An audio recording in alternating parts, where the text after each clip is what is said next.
पंजाब हुकूमत ने आसान समझा कि जनाब जैसे फौज करती है वैसे हम भी करें, उठा के सारा इल्ज़ाम भारत के ऊपर डाल दिया।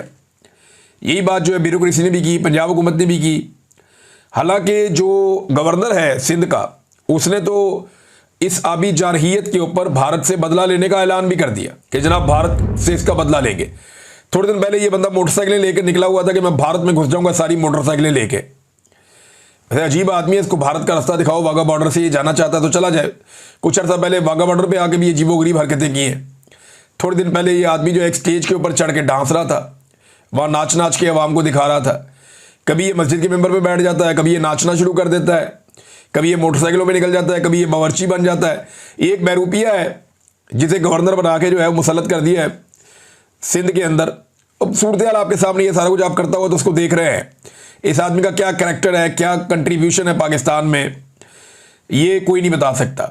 लेकिन क्योंकि इसके ताल्लुकात अच्छे हैं एस्टेब्लिशमेंट के साथ, तो इसको उठा के गवर्नर सिंध लगाया हुआ। फैसल बाडा ने बताया था इसके नट बोल्ट कस दिए, इसका सॉफ्टवेयर भी को अपडेट किया गया है गुज़िश्ता दिनों में। लिहाजा इसने अब भारत को ये बुरा भला कहता है ताकि एस्टेब्लिशमेंट इससे खुश रहे। तो उसने कहा जनाब कि आबी जारहियत का बदला जो है वो भारत से हम लेंगे। लेकिन इन सब की उम्मीदों में पानी फेर दिया ख्वाजा आसिफ ने। ख्वाजा आसिफ ने साफ साफ ये कहा कि नहीं जी, भारत पे इल्ज़ाम नहीं लगा सकते। भारत ने बाकायदा हमें आगाह किया पानी छोड़ने से पहले। ख्वाजा आसिफ के बकौल ख्वाजा आसिफ ने कहा जी कि भारत ने हमें आगाह किया कि जनाब हम पानी छोड़ने वाले हैं, और 2 दफ़ा आगाह किया बकौल ख्वाजा आसिफ के। तो उसके बाद भारत ने पानी छोड़ा, और उसके बाद दूसरा ऑप्शन भी कोई नहीं है।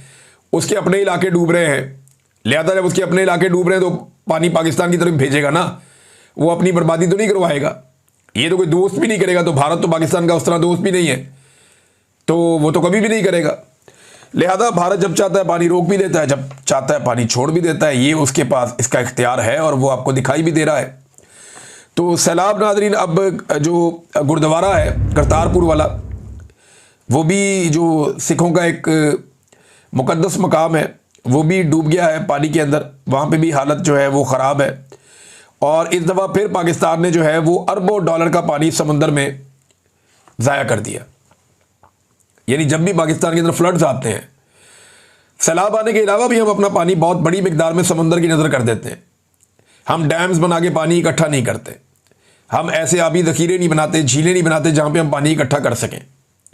तो हमारा पानी जाता है समंदर में, अरबों डॉलर का पानी समंदर में जाता है। इस पानी से हम बेशुमार अजनास पैदा कर सकते हैं, पूरी दुनिया को अजनास पैदा करके एक्सपोर्ट कर सकते हैं, पाकिस्तान के ज़र मुबादला के ज़खायर को बेहतर कर सकते हैं, अपना जो ट्रेड का बैलेंस है उसको बेहतर कर सकते हैं। लेकिन इस तरफ तवज्जो ही कोई नहीं देता, और पाकिस्तान में डैम बने ही नहीं, तो ये पानी सीधा जाता है समंदर के अंदर। और जितना पाकिस्तान पैसा मांगता है पूरा साल में दुनिया से, उससे ज़्यादा का पानी हम समंदर की नज़र कर देते हैं हर साल। और जब फ्लड आता है तो बहुत बड़े पैमाने पर हम समंदर में पानी अपना फेंक देते हैं। 45 साल से नाज़रीन ये हुक्मरान है, ये जो ख़ानदान बैठे हुए ना दोनों, ये 45 साल से इस मुल्क में हुक्मरानी कर रहे हैं। 45 साल हो गए हैं, इन्होंने अभी तक डैम नहीं बनाए। इनके आने से पहले 2 बड़े डैम बने थे, एक मंगला और एक तरबेला। इन्होंने आने के बाद पिछले 45 साल में कोई डैम नहीं बनाया। इमरान खान साहब कुछ प्रोजेक्ट पे काम शुरू करके गए, गंडापुर ने पिछले दिनों पैसा भी मांगा, ये पैसा देते नहीं है। अब ये नया चूरन बेच रहे हैं कौम को। वज़ीर इत्तलात ने कहा, फेडरल जो है, उसने कहा जी कि ये इंफॉर्मेशन मिनिस्टर के बकौल कि वज़ीर आज़म ने 4 वज़ीर आला से मिलकर उनकी हमायत से नए डैम्स की हिकमत अमली बना ली है। तो 45 साल हो गए, अब जाके इसने हिकमत अमली बनाई है। 45 साल से ये ख़ानदान हुकूमत के अंदर हैं, और 45 साल के बाद अब इन्होंने डैम्स बनाने की हिकमत अमली बनाई है। हद नहीं होगी? कैसी इनकी बेड़ा गर्क हिकमत अमली है जो बनने में 45 साल लग गए हैं, और कह रहे जी अब हम डैम्स बनाएंगे। ये जब कोई सानिया आता है ना, दहशतगर्दी होती है, तो ये उसके बारे में हिकमत अमली ले आते हैं सामने। रंगबाज है ना। जब कभी सैलाब आता है तो उसकी हिकमत अमली ले आते हैं डैम्स की। जब कभी आग लगती है तो ये कहते हैं जनाब फलानी हिकमत अमली हम लेकर आ रहे हैं। जब कभी कोई लैंडस्लाइडिंग होती है, कोई और मामला होता है जी, हम उसकी हिकमत अमली लेकर आ रहे हैं। तो जिस तरह के मसाइल आते हैं ना, ये उस तरह की हिकमत अमली इनके पास बनी बनाई पड़ी है, ये कौम के सामने रख देते हैं और काम टकेगा नहीं करते। आज ये सैलाब खत्म हो जाएगा, सब भूल जाएंगे। किसान बेचारा पहले से गरीब हो जाएगा, कमज़ोर हो जाएगा, उसको लंबा टाइम लगेगा वापस अपने आप को सर्वाइव करने में। जब वो ठीक होगा, चीज़ें मामूलात पे आएंगी, उसके बाद कुछ अरसे के बाद आप देखेंगे कोई और सानिया होगा, तो ये उसके लिए हिकमत अमली लेकर आ जाएंगे।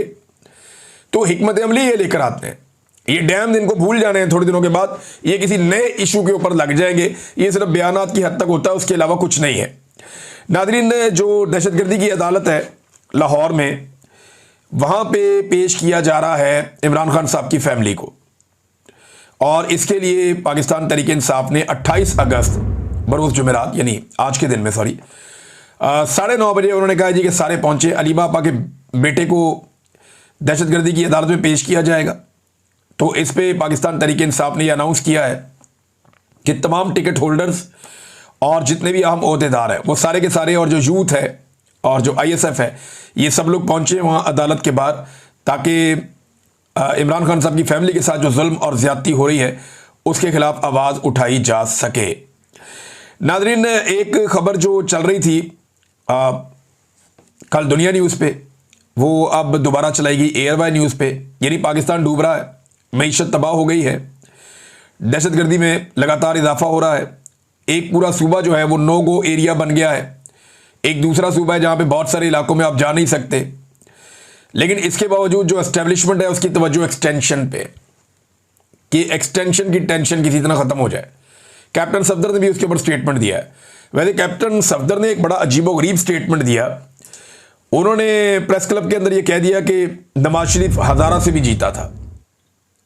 प्रेस क्लब में बैठे हुए थे, बात करते साफ़ी भी थे कि जनाब नवाज शरीफ हज़ारा से भी इलेक्शन जीता था, वो तो गिनती में नवाज शरीफ को हरा दिया। सहाफ़ियों के कह के छूट गए, सहाफ़ियों ने हंसना शुरू कर दिया और इसको मजाक करार दे दिया।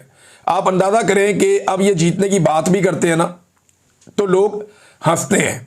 इमरान खान साहब ने एक बात की है, और ये बात रिपोर्ट हुई है इमरान खान साहब से जो मुलाकात की, जिन लोगों ने उन्होंने बात रिपोर्ट की, और इमरान खान साहब ने क्या कहा ज़रा ये आप सुन लें।